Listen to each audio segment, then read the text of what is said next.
Il semble donc que la rencontre entre Trump et Poutine, qui a eu lieu la semaine dernière, ait été une perte de temps totale. C'est parce que tout ce que l'administration américaine a prétendu avoir accompli lors de cette rencontre, eh bien la Russie vient tout juste de déclarer publiquement que rien de tout cela n'est vrai. Maintenant, laissez-moi vous expliquer cela point par point. Premier point, et bien sûr, le plus important, c'était quelque chose qui a été confirmé par le secrétaire d'État Marco Rubio, le président Trump lui-même, ainsi que par l'envoyé spécial Steve Witkoff. Toutes ces personnes l'ont confirmé à la télévision nationale. Chacune de ces personnes est passée à la télévision nationale et a confirmé que la Russie avait accepté des garanties de sécurité pour l'Ukraine. Maintenant, il ne nous reste plus qu'à déterminer quelle sera cette garantie. Eh bien, devinez quoi? Aujourd'hui, le ministre russe Sergei Lavrov a déclaré publiquement « Nous n'avons accepté aucune garantie de sécurité occidentale. » La Russie affirme que c'est elle qui fournira des garanties de sécurité à l'Ukraine. C'est comme si je révélais mon mot de passe à tous les hackers. Rassurez-vous, ce n'est pas une pub sponsorisée. C'est tout simplement risible. Je soutiens l'idée que ces garanties doivent être véritablement fiables. Voici un très bon exemple qui, d'ailleurs, vient de la partie ukrainienne elle-même, comme cela a été le cas à Istanbul en avril 2022. La partie ukrainienne a proposé, et notre délégation à ce moment-là a accepté d'élaborer des garanties de sécurité qui impliqueraient tous les membres permanents du Conseil de sécurité de l'Organisation des Nations Unies, soit la Fédération de Russie, la Chine, les États-Unis, la France et le Royaume-Uni. En outre, certains autres pays ont été mentionnés, notamment l'Allemagne, la Turquie et d'autres qui pourraient être intéressés à rejoindre ce groupe de garants de la sécurité. Je suis convaincu qu'en Occident, et avant tout aux États-Unis, ils comprennent parfaitement que discuter sérieusement de la question de la sécurité sans la Fédération de Russie est une utopie, une impasse. La Fédération de Russie est une utopie, une impasse. Je rappelle à tout le monde que c'est la même condition que la Russie impose depuis mars 2022. Un mois seulement après l'invasion, la Russie a dit à l'Ukraine « Hey, tu ne peux pas faire partie de l'OTAN et pour toute garantie de sécurité hors OTAN que tu obtiens, la Russie a un droit de veto dessus. » Si la Russie envahit plus tard et que l'Ukraine a des alliances avec des pays occidentaux, la Russie peut voter et prétendre qu'il ne s'agit pas d'une invasion, empêchant ainsi l'aide des autres pays. C'est risible, et j'espère que l'administration Trump se rend compte à quel point cela les fait mal paraître. Ce n'était pas simplement un rapport affirmant que c'était ce qui avait été décidé en réunion. Nous avons eu des membres de l'administration et le président lui-même qui ont confirmé à la télévision que c'est ce qui avait été convenu. Et maintenant, la Russie dit « Pas vraiment. Nos conditions sont les mêmes qu'il y a 3 ans. » Lavrov a également confirmé que Poutine n'avait en réalité jamais accepté de rencontrer Zelensky. En fait, selon Lavrov, comme vous pouvez le voir dans la citation à l'écran, Poutine a confirmé la poursuite des négociations avec les Ukrainiens tout en élevant le niveau des délégations. Cela signifie que quelqu'un d'un peu plus haut placé dans le gouvernement russe va venir dire aux Ukrainiens « Hey, les tueries ne vont pas s'arrêter. » C'est tout. Le président Trump a confirmé avoir convaincu Poutine de rencontrer Zelensky lors d'un appel passé alors qu'il était avec des dirigeants européens. Eh bien, il semble maintenant que ce n'est pas tout à fait vrai. Et je pense qu'il est temps maintenant pour le président Trump d'affronter la vérité. Poutine ne veut pas vraiment la paix. Et si Trump veut apporter la paix en Ukraine, la seule façon d'y parvenir est de faire pression sur la Russie, pas d'essayer d'apaiser les dictateurs en les invitant en Alaska. C'est justement un sujet dont j'ai parlé récemment avec mon collègue YouTuber Preston Stewart, qui couvre cette invasion depuis le tout début. Et voici cette conversation. Salut à tous! Aujourd'hui, nous avons rien de moins que Preston Stewart, un collègue YouTuber qui a été suivi les événements géopolitiques de ces dernières années, n'est-ce pas? Parfait. Nous allons commencer par le... Voici les dernières actualités. Quelle serait votre réaction au sommet Poutine-Trump? Puis abordons le sommet européen. Eh bien, il s'est passé beaucoup de choses en quelques jours ici. Sam, merci beaucoup de m'avoir invité, vraiment. J'attendais ça avec impatience. Dire montagne russe est sans doute le mieux. Personnellement, j'aime le fait qu'on essaie quelque chose pour arriver à une sorte d'accord de paix. Donc une grande réunion, vraiment juste entre Trump et Poutine en Alaska vendredi. Ils ont amené quelques autres personnes. La délégation américaine était grande et n'a fait que croître. La Russe comptait 3 à 6 membres. Malheureusement, quelque chose s'est produit lors de ces réunions, et cela n'a pas continué comme prévu. Il devait donc y avoir une sorte de déjeuner de travail, où tous ses conseillers, comme le secrétaire d'État et le ministre russe des Affaires étrangères, ainsi que tous les autres, devaient se rencontrer. On dirait qu'ils ne sont pas arrivés à cette étape, ce qui, en lisant entre les lignes, laisse penser que quelque chose ne s'est pas bien passé. D'habitude, on n'annule pas ce genre de choses. Ils ne feraient pas tout ce déplacement s'ils faisaient vraiment des progrès. On trouve toujours un moyen de retarder. Après, il y a eu de nombreuses déclarations. Il s'agissait surtout de déclarations du type « Faites-moi confiance », car aucune des deux parties n'avait de preuves vidéo. Selon Steve Witkoff, l'envoyé spécial américain, il s'agissait surtout de garanties de sécurité. Que les deux parties devraient se mettre d'accord sur quelque chose et qu'elles auraient plus de victoires qu'elles ne s'y attendaient en sortant de là. Je dirais qu'en général, les États-Unis étaient très positifs à l'issue de ces réunions. La Russie ne disait pas grand-chose. Nous avons entendu davantage récemment. Mais oui, je pense que la première impression était positive, peut-être un peu trop optimiste avec le recul. Bien sûr, ça a du sens. Maintenant, je vais parler de la garantie de sécurité. Oui, parce que ce matin même, j'ai vu la vidéo que tu as publiée. Les choses ont beaucoup changé. Je suis presque sûr que nous sommes tous les deux pas assez d'optimistes à « Oh, en fait, rien n'a vraiment été accompli ». Comment le vois-tu, puisque beaucoup en ont parlé? Et on essaie, comme toi, de ne pas faire de psychanalyse sur les politiciens. Mais est-ce que tu considères cela comme une victoire pour la Russie, le fait de pouvoir visiter les États-Unis alors que Poutine est un criminel recherché? Oui, je pense qu'une partie du problème ici, c'est que tout le monde cherche à marquer des points. Cela n'aide pas toujours, car on ne veut pas qu'une réunion ait lieu et que les gens cherchent à désigner un vainqueur. Ce n'est pas forcément ce qui fait avancer les choses vers la paix. Pourtant, on le voit sur les chaînes russes. Pour eux, c'est une victoire. Et selon moi, c'est sans doute tout ce qui importe. De leur point de vue, ils voient cela comme une victoire parce que Poutine n'est plus vraiment mis de côté sur la scène internationale. Vous pouvez venir aux États-Unis si vous le souhaitez. Et il a eu cette rencontre en tête-à-tête avec, je veux dire, regardez, il est difficile d'organiser une réunion avec le chef d'un pays, sans parler du président des États-Unis et du président de la Russie. Quand Poutine a annoncé leur rencontre, tout a été organisé en moins d'une semaine. Donc, dans une certaine mesure, les États-Unis ont dû faire des efforts pour s'assurer que cela ait lieu. Et je pense que c'était la bonne chose à faire.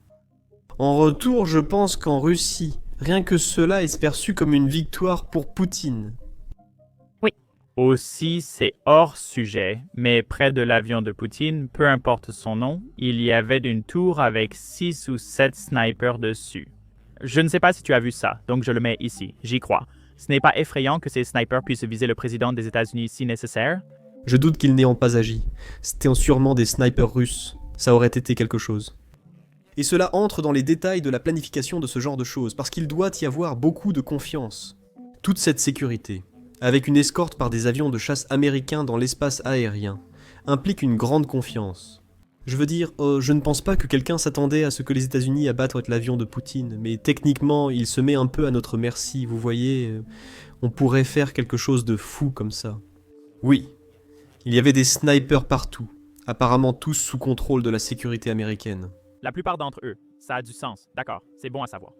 Maintenant, encore une fois, ce n'était pas prévu, mais avez-vous vu le survol du B-2? Certaines personnes ont dit que c'était pour honorer Poutine, ce que je ne pense pas, mais comment voyez-vous cela? Est-ce que c'est une démonstration de force ou est-ce que c'était quelque chose pour Poutine? Il existe sûrement plusieurs points de vue, et vous soulignez celui que je comprends. Je pense qu'on passe trop de temps à se plonger dans ce genre de choses.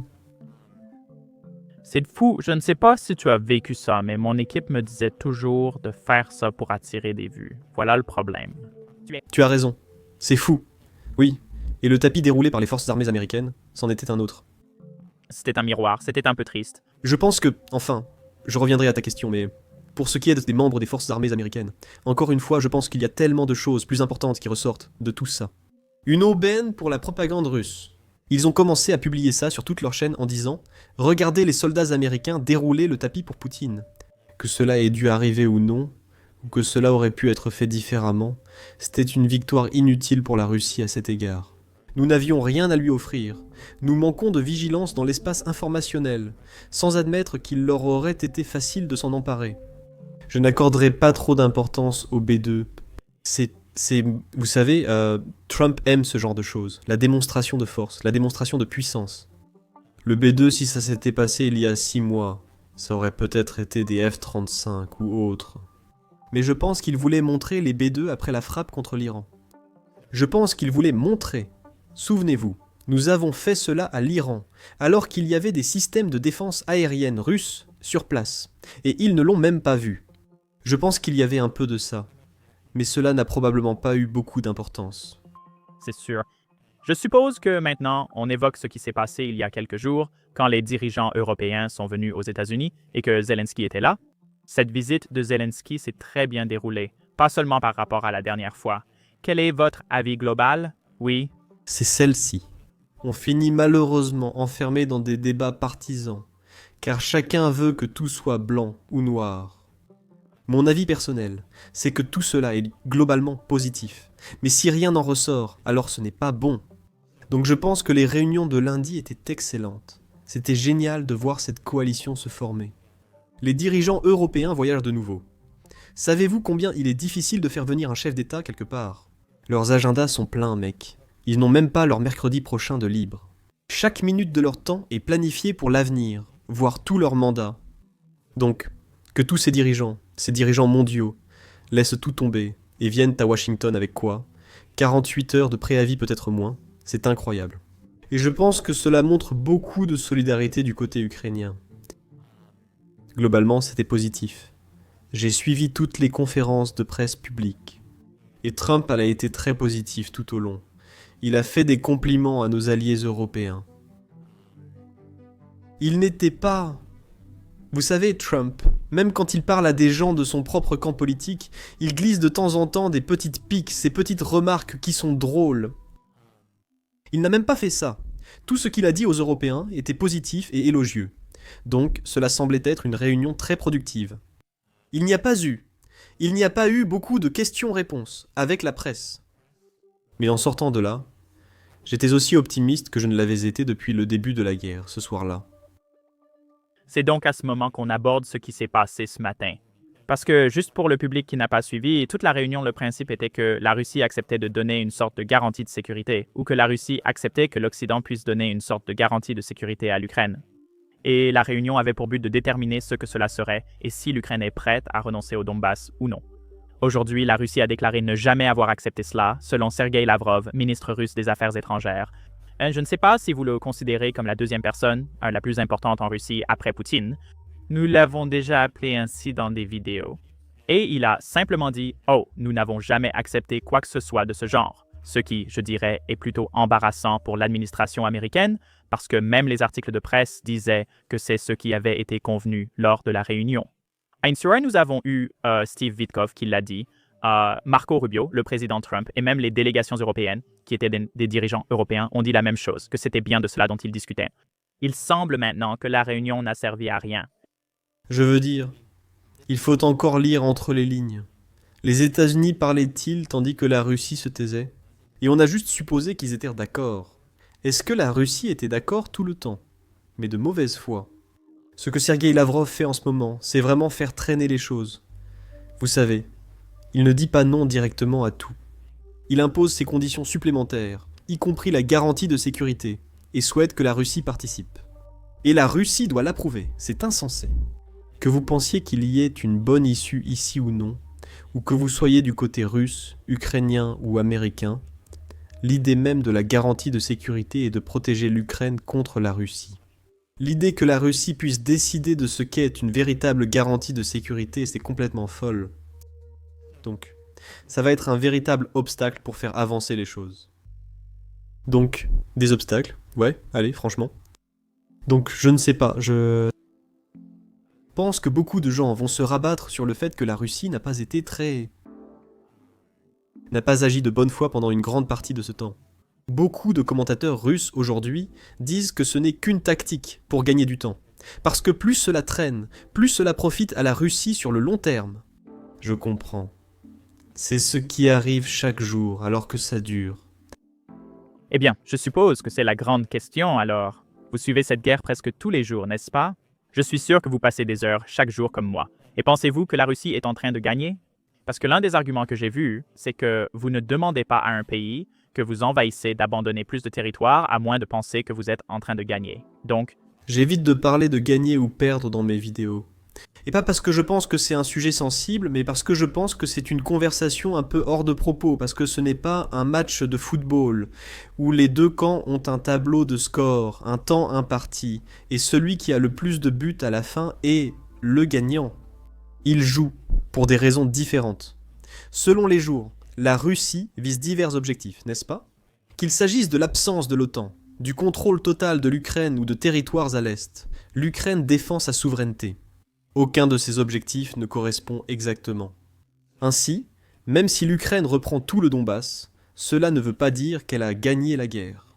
Cela ne veut pas forcément dire que la Russie a perdu la guerre. Je doute qu'une affirmation générale de victoire ou de défaite soit idéale. Pour en venir à certains commentateurs russes aujourd'hui, beaucoup d'entre eux disent qu'aucun des deux camps n'est suffisamment proche de la victoire ou de la défaite pour concéder quoi que ce soit d'important. Et cela tend à être un thème assez constant.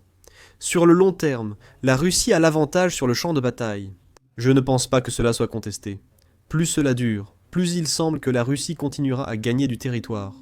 À ce rythme, ils perdront sans doute bien plus de personnes que l'Ukraine sur la durée. Il y a aussi autre chose à mesurer. Comment comparer le nombre de morts pour gagner 1 kilomètre de territoire? Quel est le ratio pour que ce soit une réussite pour la Russie? Donc, je n'essaie pas d'éviter la question. Je dirais que l'Ukraine est en train de gagner dans le sens où elle a réussi à maintenir une coalition, à préserver sa souveraineté et à développer son armée jusqu'à son niveau actuel. La Russie est en train de gagner dans le sens où, à long terme, si rien ne change à partir d'aujourd'hui, elle atteindra probablement ses objectifs avec le temps. oui, une autre question, peut-être secondaire si la Russie refuse de discuter de garanties de sécurité, préoccupe de nombreux pro-ukrainiens. Vous avez sûrement rencontré des pro-ukrainiens, parfois très agressifs ou maximalistes, affirmant que l'Ukraine n'abandonnera jamais le Donbass. Pour ma part, je pense que l'Ukraine céderait le Donbass en échange de l'OTAN. Partagez-vous ce point de vue? Je pense encore que nous sommes les États-Unis, non?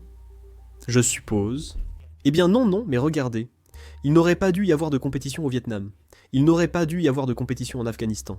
Il y a tellement de conflits dans le monde où quand on regarde la plus grande armée et ses capacités, on se dit qu'il n'y a aucune chance que les talibans puissent battre les États-Unis. Et si on regarde en arrière maintenant, je pense qu'on peut dire sans risque que les talibans sont sortis vainqueurs à bien des égards dans ce conflit. Donc vous savez, on trace cette ligne en disant que l'Ukraine ne pourrait jamais faire ça. Et je dirais qu'en ce moment, c'est peu probable. Cela n'arrivera pas à court terme. Mais il faut rappeler que si nous en sommes là, c'est aussi parce que la Russie ne peut pas gagner. Ils ne se retiennent pas. Je sais, je suis sûr que tu es déjà tombé sur ce fameux argument il y a quelque temps, du genre « Attends un peu, la grande armée russe arrive et elle va juste écraser les lignes ukrainiennes. Et nous approchons des 4 ans de cette guerre. Ils essaient de gagner, ils ne font pas traîner les choses. » La seule chose qu'ils pourraient faire au-delà de ça, c'est une mobilisation générale, et ensuite l'utilisation d'armes de destruction massive. Je ne sais pas si l'une ou l'autre de ces options est vraiment envisageable en ce moment. Donc, oui, je serais d'accord. Il n'y a pas de voie claire pour que l'Ukraine reprenne une grande partie de ce territoire en ce moment. Ils n'ont pas la capacité offensive. Ils n'ont pas le contrôle du ciel. Mais j'hésiterais à écarter complètement cette possibilité sur le long terme. On remarque souvent cela chez les comptes pro-russes qui répètent « La Russie se retient ». Si la Russie avait été brutale, elle aurait déjà gagné. Ils ne disent pas cela sur les réseaux sociaux russes, car imaginez une mère ayant perdu son fils au combat entendre « La Russie se retient ». C'est pour ça que son fils a été tué en Ukraine. Les chaînes russes qui se plaignent de la retenue sont celles qui disent que l'État devrait aller plus loin et réduire Kiev en ruine. Des armes de destruction massive, mobiliser le pays, aller à fond. C'est de ça qu'ils parlent. Ce n'est pas comme s'il y avait une force militaire supplémentaire prête à intervenir, tu sais. C'est sûr. Et une autre chose qu'on a vue, c'est que Poutine a carrément nié qu'il rencontrait Zelensky. Trump a publiquement affirmé avoir obtenu de Poutine qu'il accepte de rencontrer Zelensky. Penses-tu que cela convaincra le président Trump de mettre plus de pression sur Poutine? Il menaçait encore d'exercer de fortes pressions avant d'accepter la rencontre avec la Russie, puis il s'est un peu retiré. Et beaucoup de gens, à juste titre selon moi, soutiennent que c'est abandonner l'avantage avant même d'entrer dans une négociation.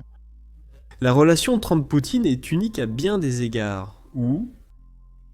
Si vous regardez certaines des déclarations de Trump avant, encore une fois, juste avant qu'il rencontre ou appelle Poutine, elles changent radicalement lorsqu'il en ressort. C'est aussi ce qui s'est produit à des amis. Il a publié cette déclaration très pro-européenne, pro-paix, pro-ukrainienne après la réunion de lundi. Le lendemain matin, il explique que l'Ukraine n'aurait vraiment pas dû affronter la Russie dès le départ. C'est comme « Waouh, attends une seconde ». Il y a là-bas une dynamique unique qu'on ne retrouve pas chez d'autres dirigeants mondiaux. Comme tu l'as dit, cela peut faire passer Trump et son équipe pour des idiots ou des menteurs. Parce que ce n'était pas un article du Wall Street Journal basé sur des sources anonymes. Trump, Rubio et Witkoff l'ont déclaré publiquement, affirmant que tout était convenu. On va le faire. La Russie répond simplement, non, nous ne le ferons pas. Je pense qu'il y a une possibilité que cela frustre Trump au point d'imposer plus de sanctions ou d'en faire plus pour forcer la Russie à négocier. Nous n'avons pas encore vu cela. C'est l'exemple le plus flagrant, c'est-à-dire qu'il a vraiment fait passer Trump pour un idiot. Et avec Steve Witkoff, ce dont nous avons déjà discuté avec quelques invités, certains pensent qu'il n'est peut-être pas qualifié pour mener ces négociations. Mais une autre chose, c'est que ce genre d'erreur s'est produit plusieurs fois. Et je suis sûr que tu te souviens quand ils ont accepté un cessez-le-feu sur les infrastructures énergétiques. Mais la Russie a dit « Oh, non, les États-Unis ont annoncé que c'était sur l'énergie et les infrastructures. » La Russie a précisé qu'il s'agissait uniquement d'énergie. Certains pensent que c'est une erreur de traduction, ce qui est arrivé environ 4 fois. Tu penses que Steve Witkoff se trompe autant de fois, ou bien que la Russie ment simplement? Ils disent une chose en privé et l'inverse en public. Je pense qu'il y a probablement un peu des deux. Nous le voyons actuellement avec la Russie, où les déclarations ne sont déjà plus les mêmes. Voici ce que nous voulions dire. Et ils font simplement ça, et on voit ça depuis des années maintenant, donc ce n'est rien de nouveau. L'affaire Witkoff, je suis personnellement un peu frustré parce que... Il se concentre sur 3 points, dont la paix entre la Russie et l'Ukraine. Il tente de négocier la fin du conflit Israël-Hamas. Il tente de négocier le futur programme ou accord nucléaire iranien, quel qu'il soit. Chacune de ces questions est existentielle pour les pays concernés, pour les parties impliquées. Et ils ont des équipes entières dédiées, qui travaillent toute la journée, tous les jours, à atteindre leurs objectifs dans ce domaine. Nous avons une seule personne qui partage son temps entre ces 3 domaines, même s'il a une équipe. Il est très désavantagé lors de ces réunions. Je ne comprends pas pourquoi nous n'avons pas une personne par domaine. Encore une fois, on en parle peu, et la question nucléaire iranienne ne sera sans doute pas abordée aujourd'hui, alors que eux mobilisent des centaines, voire des milliers de personnes pour y travailler jour et nuit. L'Iran, oui. Et maintenant, on a Witkoff qui voyage entre Moscou et ici. Je pense simplement que sur ce point, on se prépare à l'échec. C'est sûr. Et aussi, c'est intéressant parce que je comprends les gens qui disent qu'il n'est pas qualifié, mais les gens disaient la même chose quand, j'oublie son nom, le gendre de Trump, quand il était impliqué dans, oui, les accords d'Abraham. Avec le recul, avoir quelqu'un de différent et sans expérience impliqué dans l'accord a été positif, car nous avons malgré tout bien progressé. Et les anciens secrétaires d'État et secrétaires à la Défense, il y en a eu. Je ne suis pas opposé, en soi, à ce que quelqu'un ait un point de vue extérieur. Parce qu'en général, on reçoit déjà beaucoup de son équipe. Ces gars voyagent avec de grands cortèges qui leur donnent toutes les infos, le contexte et l'histoire. Donc, rien que pour ça, Witkoff est clairement très réussi. Comme ce gars-là a très bien réussi dans le domaine de l'immobilier. Peut-être que ça ne se traduit pas ici. Peut-être manque-t-il de personnel et devrait-il se concentrer sur un seul problème. Je ne sais pas, mais ça n'a pas l'air de très bien fonctionner en ce moment. Et maintenant, parlons des sanctions, parce que le président Trump mettait la pression sur la Russie avant la réunion. Et dans cet ordre, il a imposé des sanctions secondaires à l'Inde pour avoir acheté du pétrole russe. Sur cette chaîne, nous avons dit que c'était bien. Nous en débattons, mais je ne sais pas votre avis. C'était une bonne chose qu'il ait imposé des sanctions à l'Inde, mais je pense que c'est problématique que ce n'était que le NDF. Pas de Chine, pas de Turquie, pas de Brésil, pas d'Europe. Donc, pensez-vous que c'est problématique? Et comment cela affecte-t-il la relation entre l'Inde et les États-Unis? Je pense que nous n'avons pas encore vu comment cela va affecter la relation. Je ne suis pas sûr.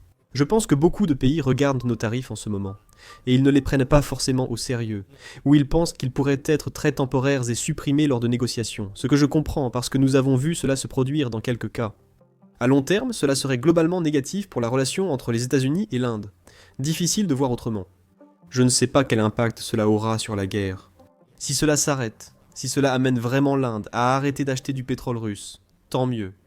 Je ne pense pas qu'on en soit là pour l'instant. Ça ne semble pas être le cas. Le gouvernement indien a affirmé « Nous continuerons à acheter. Dites ce que vous voulez. Nous n'avons pas le choix. » Leur argument, que je n'approuve pas, est « Nous devons agir dans l'intérêt du pays. Et actuellement, c'est profiter du pétrole bon marché. Nous n'allons pas volontairement payer plus cher. » Et il s'avère qu'en ce moment, c'est plus important pour eux qu'une relation plus forte avec les États-Unis. J'aimerais que ce ne soit pas le cas. Mais on ne peut pas non plus reprocher à un pays de faire ce qui est dans son propre intérêt. Ils considèrent que c'est dans leur intérêt à ce moment-là. Oui, j'aimerais que ces relations s'élargissent. Encore une fois, pour une raison ou une autre, et les gens peuvent spéculer dans tous les sens ici, Trump a été très lent à appliquer des sanctions envers la Russie. Je crois que seul le tarif indien existe pour l'instant. Vous pouvez me corriger. Mais je pense que c'est le seul que l'on pourrait considérer comme une mesure punitive envers la Russie. Oui. C'est là que ça devient intéressant. Le gouvernement indien continue d'acheter, mais les entreprises indiennes ont arrêté. Mais ils ont quand même recommencé, je crois qu'au 7 semaines ou quelque chose comme ça, et ils achètent beaucoup. Ils ont recommencé. Ouais, un article de Bloomberg. En plus, l'argument indien est « Nous devons le faire pour nos citoyens », alors qu'en réalité, ils le revendent à l'Europe. Ils doivent augmenter leurs marges. Oui, je comprends. Un autre point que tu as évoqué, c'est l'inquiétude de nombreux Américains face aux guerres sans fin. Tu penses que l'Ukraine va devenir ça, ou il se pourrait que le peuple ukrainien perde simplement le soutien des citoyens américains, ce sur quoi la Russie compte? Je crois que cela influence les négociations et ralentit le processus. Je pense qu'il est possible que Trump obtienne, comme on l'a vu récemment avec lui et Rubio, où ils ont suggéré qu'on avait d'autres priorités. Et surtout au sein de la base de soutien de Trump ici aux États-Unis, leur priorité de manière générale, c'est la politique intérieure. Et c'est encore plus vrai chez les partisans de Trump. Je pense qu'ils ne rencontreraient pas beaucoup d'opposition en disant « On ne s'en occupe plus. Nous allons nous concentrer sur l'immigration, les frontières, la criminalité, tout ce que vous voulez, un certain nombre de sujets, la sécurité des électeurs ou la sécurité des élections. Chacun de ces sujets sera prioritaire pour de nombreux Américains, surtout dans sa base, mais aussi à l'échelle nationale. Cela profite à Poutine. Plus il divise l'alliance, plus c'est une victoire pour la Russie. L'Ukraine c'est plus importante pour la Russie que pour les États-Unis. Même le point de vue le plus extrême ici, venant des États-Unis, je dirais, ce n'est toujours pas un pays à notre frontière. Il n'y a pas d'histoire commune là-bas. C'est quelque chose que Poutine et beaucoup de gens en Russie seront prêts à supporter et à accepter des pertes plus lourdes pendant une période plus longue. Donc, ce terme de guerre éternelle, on l'a vu apparaître dans les médias, voire dans la propagande. C'est intéressant car nous sommes totalement traumatisés par l'Irak et l'Afghanistan. Je vois cette expression sur l'Ukraine, mais nous ne faisons pas la guerre, ni ne sommes présents là-bas. C'est une autre guerre. Nous soutenons un camp et tentons désormais de négocier la paix. Il est intéressant de voir comment la guerre éternelle a été intégrée à cela. La Russie maîtrise bien les réseaux sociaux et la diffusion d'informations. Oui, ils ont compris ça. Le simple fait d'introduire ces phrases-là a vraiment été impressionnant. C'est juste une question de chiffres. Oh, Chuck Farr, tu le connais. Il étudie beaucoup la guerre de l'information. Leur approche est très analytique. Ils publient chaque jour des milliers de fausses histoires et diffusent celles qui attirent un peu d'attention sur tous leurs comptes. Tu as vu leur truc de site web sosie qu'ils faisaient il y a quelques années? Je suis certain qu'ils le font toujours. Donc le site du New York Times, c'est nit.com ou quelque chose comme ça, non? Donc, ils achetèrent des domaines comme nitim.com ou quelque chose d'assez proche pour qu'en un coup d'œil, ça ressemble au site sur lequel tu pensais aller. Ils copièrent le site original pour que ça ressemble exactement au New York Times, mais ils inséraient ensuite quelques articles qui étaient complètement inventés. Et ensuite, ils partagèrent le lien sur les réseaux sociaux. Donc, Quand tu tombais dessus depuis Facebook, YouTube, Instagram, peu importe, tu cliquais et ça ressemblait à un article du New York Times. Tu arrives sur le site qui ressemble au New York Times. En haut, une section à propos. Et c'était jamais des choses scandaleuses. L'Ukraine aurait admis ignorer où sont passés 70 milliards de dollars américains. Là, tu te dis, waouh, attends. Il y a de fausses citations et références, etc. Ils appelaient ça des doppelgangers et ont ciblé plusieurs grands journaux français. D'accord, c'est un extrait qui devient viral. Mec, C'est intelligent, mais frustrant. oui, c'est fou. Donald Trump a aussi affirmé publiquement qu'aucun soldat américain ne serait sur le terrain. Cela nuit-il à la capacité des Ukrainiens d'obtenir de vraies garanties de sécurité? La question des garanties de sécurité reste trop floue pour le moment. Ouais, je ne sais pas. Je veux dire, techniquement un peu. Ce serait mieux pour l'Ukraine en termes de garanties de sécurité pure pour l'Ukraine. Pour eux, il vaudrait mieux que les États-Unis aient des troupes, des avions et des bases en Ukraine. À 100%, c'est mieux pour l'Ukraine. Je ne sais pas si c'est envisagé ici aux États-Unis en ce moment. Il semble que nous nous orientions plutôt vers une aide à l'Europe, en les laissant acheter ce qu'ils veulent chez nous. Est-ce que c'est une bonne chose? Tu dirais ça aussi ou pas? Je pense que c'est bien, oui. Je préférerais qu'on soit plus impliqués. Je ne veux pas être égoïste, mais je pense que c'est bon pour les États-Unis quand nous sommes personnellement impliqués dans les choses, parce que cela nous donne plus de poids sur le résultat, plus de poids sur l'avenir de certaines de ces relations. Je reste donc de cet avis, ce qui peut poser problème car on peut se surmener. Mais je préfère que nous soyons plus directement impliqués, et que nous fassions partie de la coalition des volontaires. Mais si la meilleure façon de soutenir la souveraineté ukrainienne est de contenir l'agression russe, et simplement de vendre toutes les armes que l'Europe souhaite, tant mieux. Je suis content que nous puissions jouer un rôle là-dedans. Oui, et c'est aussi intéressant, n'est-ce pas, parce que beaucoup de gens ne comprennent pas que tout a un impact sur tout le reste.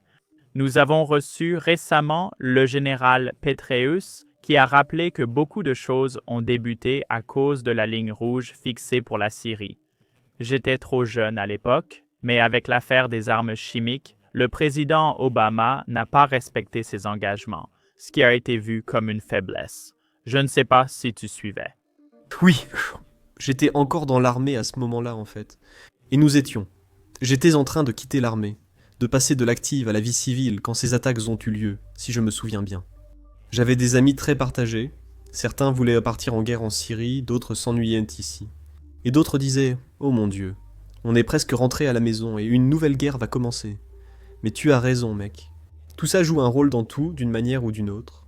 Et pour être honnête, il est impossible de prédire ce que ce sera à l'avenir. Ce qui c'est tout le débat actuel sur l'apaisement, et je pense que c'est une conversation très pertinente à avoir. L'idée est que l'on regarde toujours vers 1938, 1939, quand la France et le Royaume-Uni ont pratiqué l'apaisement, que ce soit Churchill ou Chamberlain, en cédant les Sudètes à l'Allemagne et en disant « Arrêtez-vous là, et tout ira bien ». Et cela, bien sûr, a finalement conduit à la Seconde Guerre mondiale. Avec le recul, c'est clair, ne faites pas ça, c'était un problème. Nous avons hérité d'un problème encore plus grave. Mais il y a aussi de nombreux cas où un cessez-le-feu ou un accord a été conclu, ce qu'on pourrait appeler de l'apaisement. Et cela a mis fin au conflit. Auriez-vous un exemple? C'est juste pour ma connaissance, je ne sais pas trop. Diriez-vous que la Corée du Sud en est un? La Corée du Sud pourrait en être un. Honnêtement, presque toutes les guerres qui ont impliqué un certain degré de concession territoriale. Voyons, il y en a quelques-uns au Moyen-Orient. Le cas de la Corée du Sud et de la Corée du Nord est probablement l'exemple le plus simple, mais en réalité, pour tout cessez-le-feu ou toute paix négociée, on peut avancer l'argument qu'on cède un peu, ou qu'on ne punit pas assez l'agresseur. Cela risque d'ouvrir la porte à d'autres situations. Ce n'est pas systématique. Mais si cela se produit, c'est grave. Oui. Mais il y a aussi autre chose que beaucoup de gens mentionnent, sans garder à l'esprit qu'il n'y avait aucune garantie de sécurité après que Chamberlain ait abandonné et cédé les Sudètes. Ainsi, si nous avons des garanties de sécurité, il est mauvais de ne pas punir l'agresseur, mais nous obtenons la paix. Oui. Et je pense qu'il va y avoir une ligne intéressante à suivre ici parce qu'il y a une volonté de punir la Russie. Et ce n'est peut-être pas la meilleure chose à faire après cela. Cela pourrait rendre la paix moins accessible, alors que ce devrait être l'objectif principal.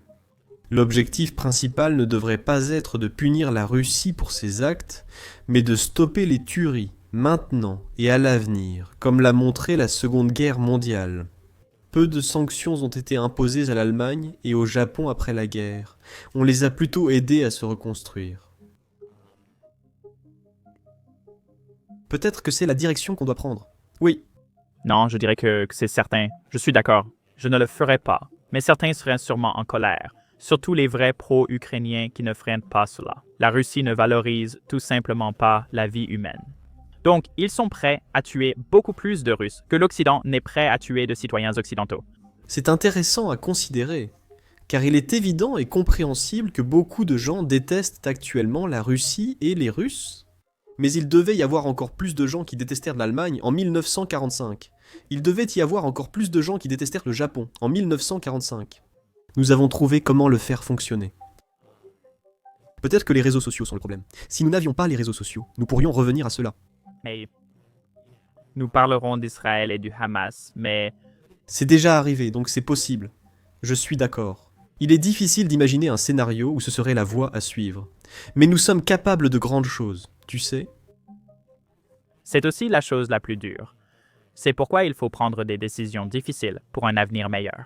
Donc, c'est plus difficile de simplement laisser quelqu'un qui a fait quelque chose de mal ne pas être puni. Mais c'est comme ça que l'on arrive à des temps de paix, ou je ne sais pas si c'est la guerre civile. Le président Abraham Lincoln ne voulait pas punir l'autre camp, Très bon exemple. Oui.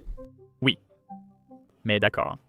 Tu as fait une vidéo intéressante et on n'a pas beaucoup parlé d'Israël et du Hamas, ce que je voulais faire, mais heureusement je ne l'ai pas fait. Souvent, les actualités que je voulais couvrir, comme tu l'as dit dans ta vidéo, 3 jours après, on réalise qu'il y avait beaucoup de zones d'ombre dans ces infos. Je ne sais pas. Je ne suis pas sur TikTok, je suppose. Tu publies beaucoup sur TikTok, donc tu fais aussi défiler du contenu.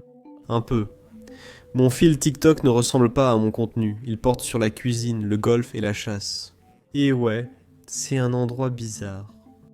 Non, ça a du sens, mais je sais que la propagande est folle sur TikTok. Je ne sais pas. Je ne sais même pas si on peut appeler ça de la propagande, parce que certains extraits sont vrais. Ouais, ils sont mauvais avec ça. On dirait qu'ils s'en fichent vraiment. Bon, c'est très bâclé. La modération là-bas semble vraiment bâclée. Et beaucoup de faux comptes. Beaucoup de contenus générés par l'intelligence artificielle sont publiés. Je ne sais pas. Ils ont encore du chemin à faire de ce côté-là. Je ne sais pas ce que YouTube et Instagram ont fait pour rendre ces plateformes plus supportables, mais TikTok est clairement en retard à ce niveau-là. Donc, je suppose qu'on va passer au conflit Israël-Hamas. Ce qui, oui, est difficile même à aborder parce que je n'ai rien préparé à ce sujet. C'est difficile de poser la question, mais est-ce que tu penses que cette guerre dure depuis beaucoup trop longtemps? Ou la question de la proportionnalité, certains estimant qu'Israël mène cette guerre depuis trop longtemps. Je pense que ça dure depuis trop longtemps. Je pense que... Je ne sais pas si Israël a... Je pense que ça dure depuis trop longtemps. Mais je pense qu'Israël n'a pas atteint ses objectifs. Il y a encore des otages détenus par le Hamas. Donc ils n'ont pas fait tout ce qu'ils voulaient en faire. Ils voulaient aussi s'assurer que le Hamas ne puisse plus jamais être une puissance dans la bande de Gaza. Ça, c'est toujours d'actualité. Aujourd'hui même, Israël a annoncé des frappes ayant tué la direction du Hamas. Maintenant, cette direction s'est amincie. Il y a des gens qui montent en grade et tout ça, mais ils ne sont plus là. Et oui, je dirais que ça a continué. Je dirais que ça a duré trop longtemps. Je pense que de plus en plus de gens, y compris en Israël, ressentent une pression sur l'économie israélienne. Beaucoup de combattants de cette guerre sont des réservistes avec un emploi à temps plein. Ce sont des étudiants, infirmiers et enseignants. Et ils sont dans l'armée depuis des mois, voire même des années, avec quelques pauses pour retourner dans le secteur civil. Ce n'est pas bon pour Israël de rester en guerre si longtemps. J'espère que cela finira vite. Je dirais que le moyen le plus rapide, tu mentionnais à l'instant qu'il va falloir prendre des décisions difficiles. Du point de vue, la façon la plus rapide de mettre fin au conflit serait que le Hamas remette les otages. Jusqu'à ce que cela se produise, Israël a une raison de continuer à faire ce qu'ils font. Le Hamas détient environ 50 otages et refuse de les libérer. Et la réponse à cela serait « Oui, eh bien, c'est leur moyen de pression. Et ils ne savent pas ce qui se passerait ensuite. J'ai compris, tu viens de le mentionner. des décisions difficiles. Je ne sais pas ce qui viendra après, mais pour l'instant, cela paraît la meilleure façon de terminer tout ça. Ensuite, on verra la prochaine étape. Ressemble. Ce qui, encore une fois, oui, je ne sais pas si le Hamas ferait vraiment ça un jour, parce qu'il ne cherche pas vraiment à faire de Gaza un endroit accueillant ou à le rendre sûr pour les civils. Pas du tout. C'est frustrant parce que... Tout d'abord, la grande majorité des personnes prises au milieu de tout ça ne voudraient rien de plus que de redevenir simplement une mère, simplement un enfant, à aller à l'école, n'est-ce pas? Ça a toujours été frustrant. Toute Gaza n'est pas le Hamas. Il y a des enfants là-bas. Il y a des enfants innocents là-bas, sans aucun doute. Mais il est difficile de regarder le Hamas et de penser sincèrement, à ce stade, qu'ils font ce qu'ils peuvent pour le peuple palestinien, parce qu'ils en ont la capacité. Un argument jamais évoqué, par exemple, est que le Hamas déposerait les armes et céderait le pouvoir. Ils n'ont jamais dit cela. Et donc, leur emprise sur le pouvoir repose sur le fait que cela est plus important que le peuple palestinien. C'est comme ça que je le comprends. Et oui, ils ne sont pas bons. Ce n'est pas un bon groupe de personnes. Je voudrais simplement avoir ton avis sur cet argument souvent cité où l'on compare la situation à ceci. Récemment, j'ai vu qu'on disait que beaucoup plus de citoyens allemands sont morts pendant la Seconde Guerre mondiale que de citoyens alliés ou britanniques. Israël avance un argument similaire. Des victimes civiles surviennent inévitablement en temps de guerre. Qu'en penses-tu? Quelle est exactement la question? Par exemple, est-ce un argument valable à avancer? Par exemple, c'est le cas. Parce que si on regarde la Seconde Guerre mondiale, la fin était positive. Mais il y a quand même eu des réactions négatives quand des civils mouraient. L'armée israélienne, qui encore une fois fournit beaucoup de preuves, n'est-ce pas? Qu'ils font de leur mieux pour minimiser autant que possible les pertes civiles. Souvent, la réponse est « ces victimes sont la responsabilité du Hamas, pas la nôtre ». Oui, c'est une question d'échelle. C'est aussi pourquoi, dans cette vidéo, je me suis épuisé à aborder ce sujet, car idéalement, il ne devrait y avoir aucune victime civile. Je pense que tout le monde serait d'accord avec ça. Malheureusement, ce n'est pas probable dans la plupart des conflits. Donc, dans une certaine mesure, au niveau international, on considérerait cela comme des dommages collatéraux acceptables. Ce n'est pas agréable à dire, mais il y a un chiffre, non? Peut-être que c'est 1% des victimes qui sont des civils. Chacun aurait un ressenti différent à ce sujet. Mais il faut juste comprendre que la guerre est horrible. Cela fait partie de l'horreur de la guerre. 99% de victimes civiles, les gens diraient que ce n'est pas acceptable. Clairement, il y a quelque chose qui ne va pas ici. Donc, quelque part entre les deux, il y a un point de bascule où ce n'est plus « vous ne menez plus une opération militaire, vous tuez trop de civils ». Et le problème, c'est que pour n'importe laquelle de ces frappes, on verra des chiffres erronés circuler. Je ne peux pas vous dire combien de fois il y a eu une attaque et que Hamas a annoncé 230 morts. Puis la vidéo sort. Il n'y a qu'une voiture touchée au milieu de la rue. Je ne vois pas où sont les 230 personnes. Et donc, tous ces 230 sont des civils. Eh bien, ça fausse les chiffres. Ce serait totalement irrationnel. Hamas et le ministère de la Santé de Gaza ne communiquent pas la mort de leurs combattants. Donc, les chiffres que nous avons sur les morts et les blessés ne tiennent pas compte de la partie des combattants. Donc, il faut en quelque sorte lire entre les lignes pour savoir si Israël a franchi ce seuil où il y a trop de victimes civiles. Oui, je pense qu'ils ont réussi à un moment donné. Je pense que oui, je pense que l'argument des dommages collatéraux était facile à défendre pendant un certain temps, mais maintenant cela dure depuis quelques années. C'est comme, allez, d'accord, ça suffit. Que ce soit le cas ou non, mais ensuite on en vient à la question de savoir si c'est délibéré. Est-ce qu'il ne se préoccupe tout simplement pas des victimes civiles? Est-ce une mauvaise identification de la cible? Cela suggère d'autres pistes où cette question importe vraiment. Je veux dire, si Israël pense vraiment, ce camion-là, ce sont clairement des civils. Bombarde-le et tue-les tous, c'est un vrai problème. S'ils voient un camion, disent qu'un homme à l'arrière a une AK-47 et vient d'un site de lancement de mortiers, ils frappent, mais découvrent ensuite que c'étaient des civils. C'est un problème différent. J'ai compris. Des civils sont morts. C'est horrible, ça ne devrait pas arriver.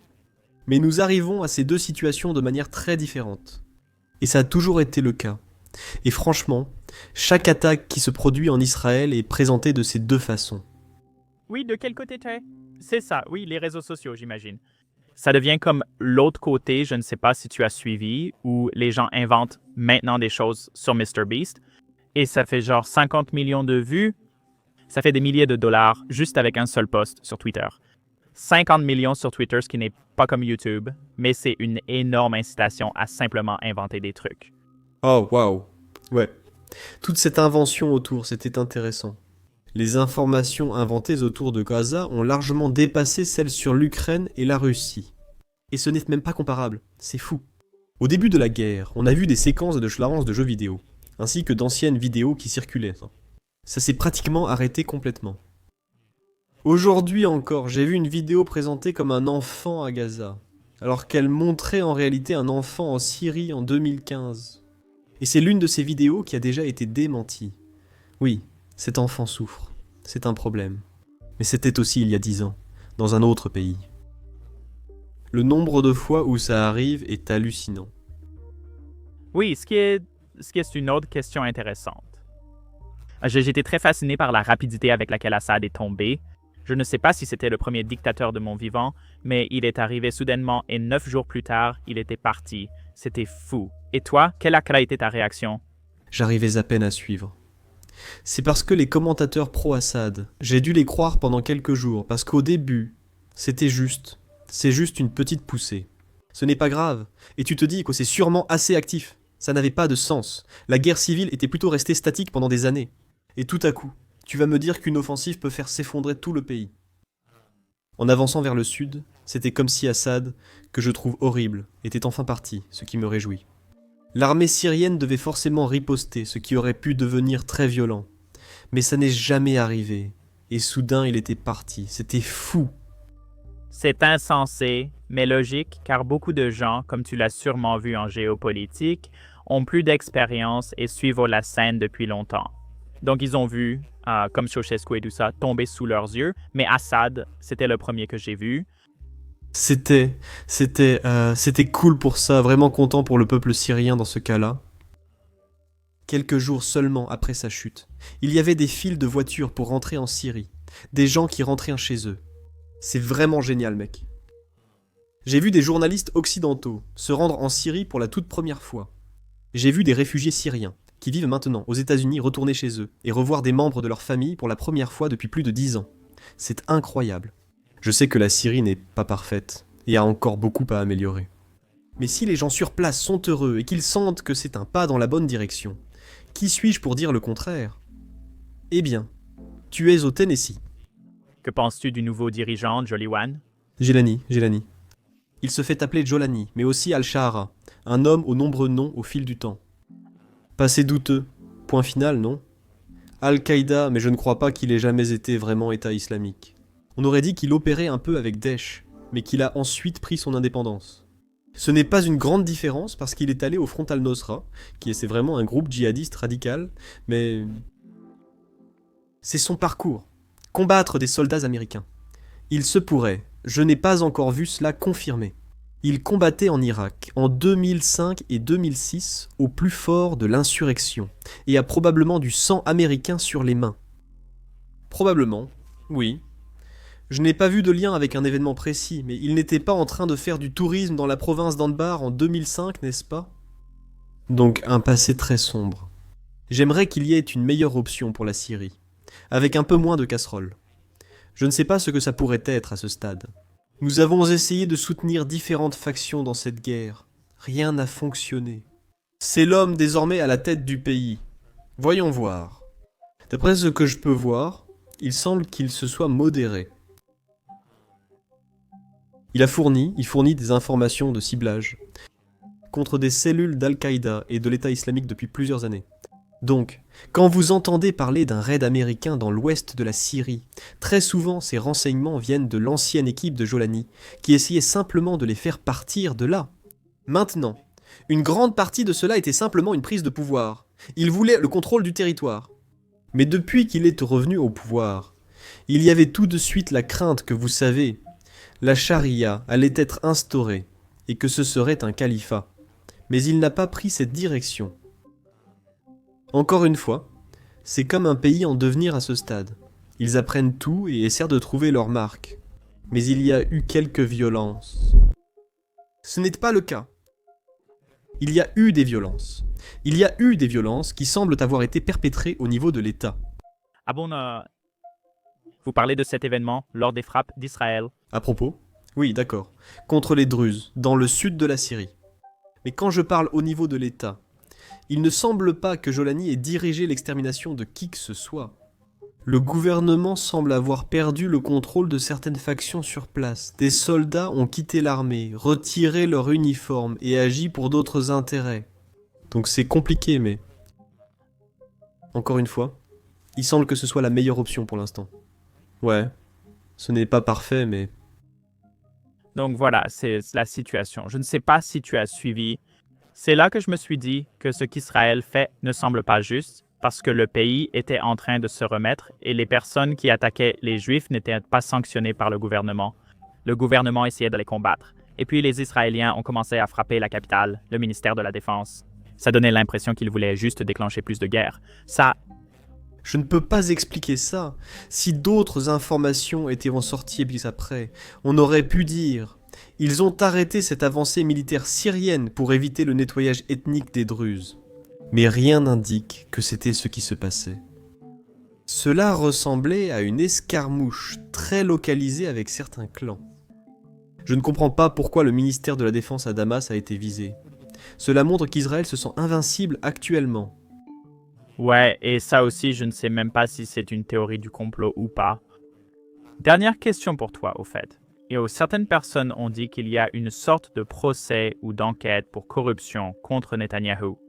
Donc il veut que la guerre continue le plus longtemps possible parce qu'il peut retarder ça. J'ai demandé cela à un ami en Israël il y a quelques semaines. Je ne connais pas bien les Israéliens. Il a dit plus ou moins. Il a dit oui, ça se passe en arrière-plan. Mais il a dit que mettre fin à ces guerres serait davantage une victoire politique pour Netanyahou. Donc techniquement, c'est en train de se passer en ce moment. Mais selon lui, ça n'en vaut pas la peine. C'est en fait pire pour Netanyahou. Poursuivre les combats à Gaza est, selon lui, pire que ce que ces enquêtes pourraient causer. Mais c'est son opinion, pas la mienne. C'est sûr. Oui, on n'a pas suivi de la même façon, surtout parce qu'il y a tellement d'informations, surtout avec Israël et le peuple juif, on s'y perd facilement. Je n'en peux plus des complotistes. C'est fou. Prendre ces infos dans des extraits complique tout. Mais oui, merci beaucoup d'être venu. On mettra le lien vers ta chaîne YouTube, n'importe quelle vidéo spécifique que tu veux. On peut faire ça. Et... Merci mec, j'ai apprécié la conversation.